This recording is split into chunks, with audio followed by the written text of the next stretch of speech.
why I'm a bad person. His accent is so weird to me. Yeah. So we're talking about TJ. Him and Sarah are having a moment because TJ's whole thing was he just up and left and told no one. And no one knew where he went. No one knew when he was coming back. And so TJ and Sarah were together, and then when he left, like, she just, whatever. Yeah. So she went on with her life. Yeah, so 10 years later, he's back, and he's here to tell Sarah, I love you, and whatever. And so they're having this moment on the beach. I'm sorry. I'm so damn sorry. And one of the earlier scenes in the movie shows an explosion down in the mine. And that was actually a very real concern on set. Oh, I 100% believe it. When I saw that what they did, I was like, you can't, this is an actual mine. You can't do that. Like, that'll actually collapse. Yeah. There are workers and people down there. What the hell are you trying to do? Yeah. So they had to be careful with the bulbs that they used in all their lighting rigs. Oh, I believe it. Because it's too hot. Yeah. And there's methane buildup all over in the mines. Yeah. And they're shooting 9,000 feet down. 9,000 feet down? Oh my god. Yeah. Like, in my brain, this was like, oh, they're like 10 feet under. Like, Nope. You go, because they're shooting an actual legitimate mine. Well, which I knew. Yeah. Mines go all the way fucking down. You get way into the core. 9,000? Yeah. That's horrifying. Yeah. And so even like just shooting, not ignoring the light bulb issue, but just shooting, getting people all the way down there and equipment, it took multiple trips. Oh, I believe it. And like, it's not a high-speed rail. No, you know what I mean? I imagine that rail took at least 20-some minutes. I mean, because you have to have a lot of people coming and going, and so that, I imagine the weight capacity on that is very minimal as well, because you can't have multiple people coming up and down from that, especially with how slow it goes. Yeah. That thing could just rocket to the ground. Yeah, and I should be clear that I said in the reading that I did, it said between like 2,300 and 9,000 feet. Okay. So, okay. But even 2,300 feet down, that's almost a mile. Yeah, that's horrifying. This movie does feature our favorite, the Harbinger. We do love a good Harbinger. It is the bartender of the local pub. Oh, he's not joking either. He's probably other than Texas Chainsaw, he's probably the gruffest Harbinger. Yeah, and he's not like a, that's what I'm looking for. He's not like a crazy person Harbinger. No. He's someone that, like, the people know and respect, and he runs a business. Yeah. So he's very serious about it. He's very angry about it. He's very serious about it. This scene, we see the miners, so not the killer miner. No. The miners just sitting around a table, and the bartender is right over TJ's shoulder, and he's glaring at them. Yeah. Calling them little assholes and everything. Like, he's like, you guys are going to fuck everything up. Because these guys, the miners who are working in the mines now, are young enough that they don't really remember it. No. Yeah, because this is 20 years later. Right. You know, so they're... But all the older folks... They remember what happened. Exactly. So, nowhere in this film does it ever say what kind of mine the fictional mine is. No. It's funny. Yeah. You look at them, you assume it's coal. Right. Yeah. However, though, the general assumption from viewers is that it's a coal mine. And it was filmed in a coal mine. Right. So, of course, like, you know. Yeah. I mean... Because they're not shown mining at any point. No. You actually see them coming out of the mine. But, like, of course, they wouldn't be allowed to actually do stuff because it's a legitimate working mine. Yeah. These guys are just actors. You hit something and fuck something up. Apparently, the shower scene after the when they come out of the mine. Yeah, it's a very like high school gym setting. Yeah, but it's an actual thing. Yeah. Oh, I mean, it would have to be. They'd have to wash all that off. Yeah. So the actors were all genuinely nude. Believe it. And it was fucking freezing in there. Oh, there'd be no... Are you kidding? Yeah. Like... And to top it off and make it worse, there were fans blowing on set to move the steam around that was being manufactured. Yeah. So they were all legitimately freezing their dicks off. I mean, yeah. And the thing is, you'd just be looking around and everyone would be like... Yep. That's the sound you make when your penis goes back up into your body. That's the sound I'm assuming that it makes. It's pretty close. Yeah. And I don't know if you noticed this. When they come into after like the main credits roll, it says Thursday, February 12th. meaning Valentine's Day is Saturday, February 14th. Mm-hmm. Back when this came out. Mm-hmm. So there's a Friday the 13th in the middle. Do you know how you can guarantee a Friday the 13th in your month? Uh-huh. Your month has to start on a Sunday. So May 1st is on a Sunday this year. That means that May will have a Friday the 13th. So any month that the first day is on a Sunday, you are guaranteed to have a Friday the 13th. We should probably do it Friday the 13th in May then. I 100% agree. Yeah. Don't tell me twice. Like, it is one of my favorites. I like that I believe it's the bartender, or it could just be another old grumpy guy, decides to scare. Yeah.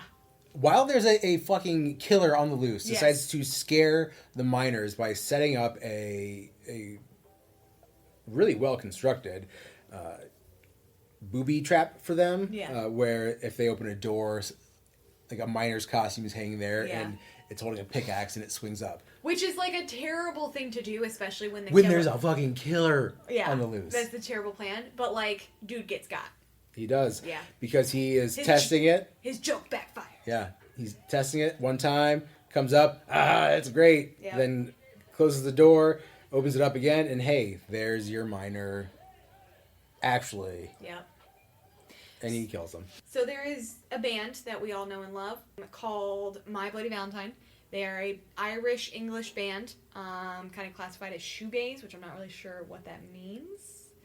I just know it as like a punk band, ish. Dream pop, noise rock. First album of theirs was released in 1991, I believe. Maybe. Hold on, let me see. No, I'm sorry. Isn't Anything came out in 1988. Oh, okay. Yeah, so I apologize. They have been around. Wow, they've been around since the 80s. Mm-hmm. That's nuts. So the miners have decided to hold their Valentine's shindig at their place of work. They have broken into the break room. They literally broke in. Yeah, they did. Having a party. TJ's idea to move the party there, so he's kind of playing point on everything. Yeah, which is pissing Sarah's new boyfriend Axel off. Fucking Axel. Think kind of a dick throughout this. So is TJ though. TJ sucks. I mean, this is why I think it's a D-grade horror movie. I don't think the acting in this is very good. Oh, I'll agree with that. It's while it is a studio production, it's a low budget studio production, and this is something that like it's a Canadian production, and they cast Canadian actors. They do, yeah. You know? In fact, Sarah was actually in. Let me find it. So Sarah was studying at the Laurie Hollier is the actress. She was studying at the National Theatre School of Canada.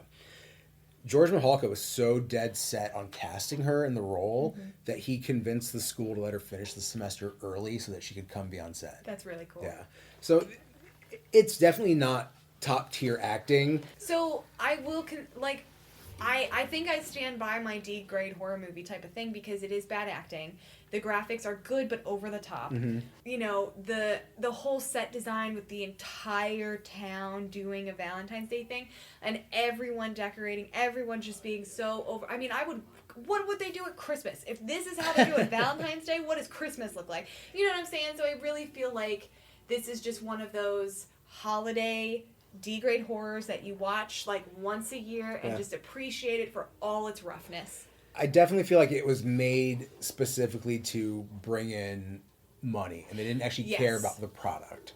Yeah. Because, I mean, there is a lot in here. Like, this makes me sad. Where did all of these ridiculous feral dogs come from? Like, this scene particularly just is crazy to me. Like, where did all those feral dogs come from? I mean, given that it is a mining town out in the middle of nowhere, I could see that there are wild dogs around, especially if you think about some of the other people who might live in the area would be like farmers or like barn dogs, trappers, yes, even. Sure.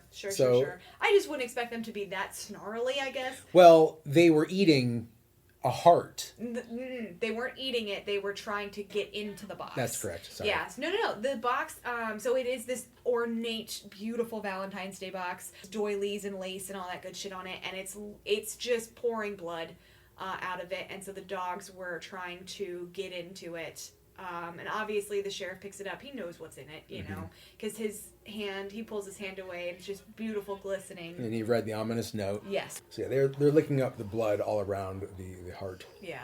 The fact that he's not flipping out and scared is really impressive, because I'd be terrified. Even if those are like trained professional dogs, I'm sure. But that's the whole point. Like, working in vet medicine and everything, that's what I've learned. Don't cower. Don't cower. That's true. If they chase you, don't run. If they try to fight you, don't cower. You show them who's boss. Because you show them who alpha is, they won't touch you. Well, they won't touch you, but they... So the note just says, you didn't stop the party. Gotcha. Okay. What damn party? Because as far as the sheriff knows, he shut the shit down. Yeah. So like I said, the miners are going out on their own. Yeah. The kids of the town. Having a good time. Having a grand old time. Yeah. That's more Minnesota. It's pretty similar, I think. There's a really goofy line from Hollis. He's like the practical joker. He inhales soda and then says, "The first time I do coke and I almost drown." Ah, that's great. So the seeds of discontent have been sown between Axel and Sarah. In the middle of this party, TJ and Axel start getting into it. Well, also Axel kind of did that himself. Like, he grabbed Sarah and shook her. Mm-hmm. And, so TJ's like, let her go, man. I love his Canadian tuxedo. It's so good, because not only is he denim head to toe, he's got that blue bandana around his neck. An ascot. He is an ascot. You can call it an ascot, but it's a bandana. I mean, it's a bandana, but he's using it it's very, very much Fred vibes. Yeah, I can see that. Good old Canadian Fred. Grab a beer, get the fuck out of here. Skulks off to drink his beer alone. Yeah, so they kind of... TJ got his ass kicked. I mean, they both kind of got their ass kicked. Like, I mean, TJ got punched, but, like, Axel was the one that ended up getting out, like, running away and whatever. Also... Because big man with a mustache there, whose name I forget, separated the two. I do love that big man with the mustache. Yeah. His mustache is glorious. Real good. I think the movie was really well cast, because these dudes look like they could be minors, for real. They do look like they could be minors, and they do look like they're in their 40s. Yeah, I don't know that I believe Jensen Ackles as a minor. I'll believe anything Jensen Ackles does. He's delightful. And honestly, I don't remember having a problem with it, so he was probably fine. But these dudes just look like small town dudes. Yeah, they do. They're not, and obviously they're not Hollywood dudes, because they're all Canadian. Yes. Yeah, fixing the town to get it back to like its Disney-fied version that the town did. So the $50,000 version or the $75,000 version? So the $50,000 version where the town cleaned it up and Disney-fied it. And, yeah. Right. The reports differ whether it was 30 or 75,000, so somewhere in that range is probably on the money. Mm-hmm. It's mind-boggling that it took that much effort and time to dirty it up. It does seem a little over the top ridiculous. Mm-hmm. And actually, it should be noted that the town, one of the reasons that they let them film there was because the mining industry in that town was actually kind of on the decline, and they actually thought that shooting the movie there might increase tourist traffic. Surprise. That's a good hope. Didn't work. No, of course it didn't. No, of course it didn't. But it's a good hope.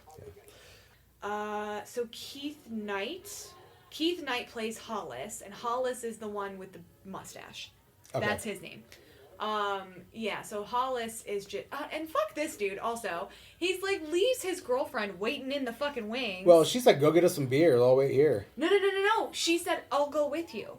She didn't want to be left alone in there. Yeah, because he goes, she's like, we need some beers. He goes, okay, I'll go get some. She goes, I'll go with you. And he goes, no, stay here. Oh, okay. I also love this scene. I love this so much. They're boiling hot dogs in the kitchen in the back because they're in like a union hall. Is where they're having their get together. Their break room at the mining facility. That's not Union Hall? No, because that's where it was supposed to be. Right. Yes. And they broke into this. Okay. Yes. Yeah. So they're having it in their break room. They go to the kitchen. They're boiling a giant like pot of hot dogs, and then one of the girls pulls out with the tongs a heart, and they're like, "Oh my God, what's this?" And it's like, "Oh, it's just a joke." And then you see dumbass boyfriend open the fridge and dead body, heart missing.